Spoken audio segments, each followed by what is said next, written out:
everybody, Carolina Gun Guy here. Today we're going to take a look at my Rough Rider with a 16-inch barrel with a custom stock and handguard from Salem Lakes Armory. I first want to say a huge thank you to Salem Lakes Armory. Without them, this video would not be possible. Through March 1st, you can get 10% off the entire website by using code CGG10. Go check them out at SalemLakesArmory.com. You may remember my prior review of the Heritage Manufacturing Rough Rider with a 16-inch barrel. Well, I heard that Salem Lakes Armory was making a custom stock for the gun, and I reached out to them to see if they'd be willing to provide a sample in order to do a review on it. Salem Lakes was generous enough to not only send the stock, but also a prototype handguard as well. So I'm going to show you what came in the box. I've already opened the box and I took my packing invoice out, but this is what I received from Salt Lakes Armory. First, for those of you who like this, there were a few stickers in there. There's a Carry Like It's 1776 one, a Molon LeBay sticker, and then a custom Salt Lakes Armory sticker that is pretty cool. I'll go ahead and set that off to the side, but for those of you that like having stickers, there were a few in the box.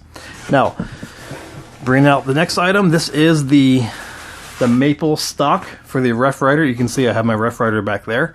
So this is the custom maple stock. It's a rough stock, so it's handmade, but it has not been finished. So I'll go ahead and take this and I'll give it a little bit more sanding to even it up a little bit, and I'll put my own color, my own stain on it. I think I'm going to pick a stain that is probably something similar to the Cocobolo one that came on the Rough Rider. So this will go right on there. And also sent to me was a handguard with sights. Now this will go right on just like that. This is not actually available on the website right now as of doing this video. This is a prototype, so this could change, and it might change. It might not be available at all. I don't know. But this is the prototype that I'm going to test, and I'll go ahead and sand this up and put some stain on it as well. And then I'll show you guys what these look like after they've been sanded and stained.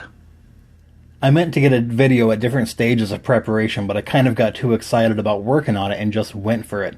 I did grab this photo of the unstained stock and handguard on the gun before I took them back off and finished them up. And now here's what they look like on the gun.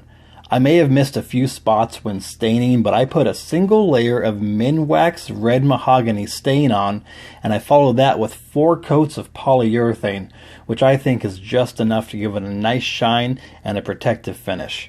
You can see that they look pretty good on the gun as it is, and I like the way it came out. The stock is super easy to mount. The original grips come off with a single screw, so once you have that taken out, you can remove the grips and take those off. Then you just need to take a hex key and remove these 2 screws right here. You slide the stock onto the grip frame, and then you put those 2 screws back in and you tighten it down. The handguard is a little more involved. You have to loosen not only the 2 screws on the side, but you have to remove 4 screws from the sight mounts in order to get the handguard apart enough to slide your barrel through. I actually have 1 screw out on each of those right now just for convenience. But it locks down tight once you get your barrel through, and there's no movement on either the stock or the handguard once they're secured on there. As I show a video of my buddy Chris shooting the gun, I'll point out that the stock fits extremely comfortably into your shoulder. You can see that when this gun is configured as a rifle, recoil is not only negligible, but is just about non-existent. This gun was a fun gun to shoot as a handgun, but with the option to mount a red dot or other optic, the fun level has been at least doubled on this gun. This would be a great gun to start teaching a young child the basics of marksmanship and gun safety. In my opinion, Salem Lakes Armory has knocked it out of the park with this stock and the ability to put a handguard on it. Now, to acknowledge the elephant in the video, yes, I'm aware that Heritage Manufacturing is now putting out the Rough Rider Rancher. The Rancher sells for anywhere from about $235 to $265 if you can find it, and includes a basic stock and sling. I bought my revolver version from Kentucky Gun Company for $160 shipped. I'm not an expert in firearms law or anything, but I think that since this has a 16-inch barrel, you should be able to go back and forth between a handgun and a rifle and not run into any issues with the ATF. So I think having the handgun version is the better option.